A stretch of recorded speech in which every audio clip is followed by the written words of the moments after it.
Communiqué. Il y a quelques semaines de cela,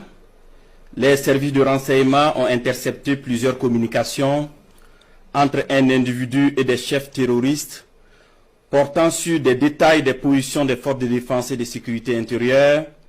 des volontaires pour la défense de la patrie, ainsi que sur les opérations militaires. Après analyse technique approfondie, l'individu est identifié au nom de Bahari Abdraman et se trouve être un officier des forces armées burkinabè. Il est identifié appartenant au bataillon de justice militaire. La recherche d'informations sur lui dans son corps d'appartenance va permettre aux agents de renseignement de découvrir que l'officier est en situation d'absence irrégulière depuis quelques semaines et fait l'objet de procédures pour désertion. La surveillance des communications du lieutenant déserteur Bahari Abdraman va donner des liens supplémentaires qui vont intéresser les services de renseignement, notamment avec un officier des forces armées du nom de Compaoré Joani, un ancien sous-officier de l'armée burkinabè du nom de Zerbo Laoko, un officier en service au Centre intégré des opérations du Burkina Faso, le commandant Ouedraogo Frédéric, un officier des forces armées en stage dans un pays européen, mais déserteur depuis un bout de temps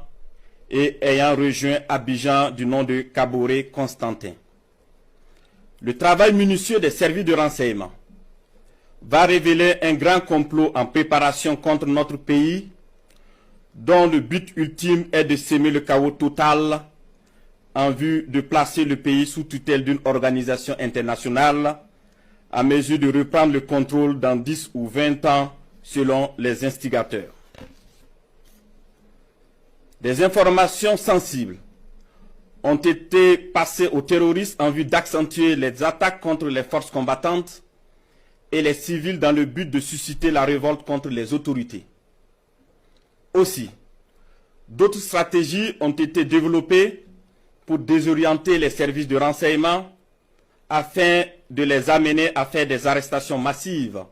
au sein des forces de défense et de sécurité intérieure et espérer ainsi créer des frustrations et un sentiment de peur. La manipulation est menée également à travers des messages diffusés pour susciter injustement certains et d'autres messages envoyés à des chefs de corps pour leur faire peur en indiquant qu'ils seront arrêtés car étant sur une soi-disant liste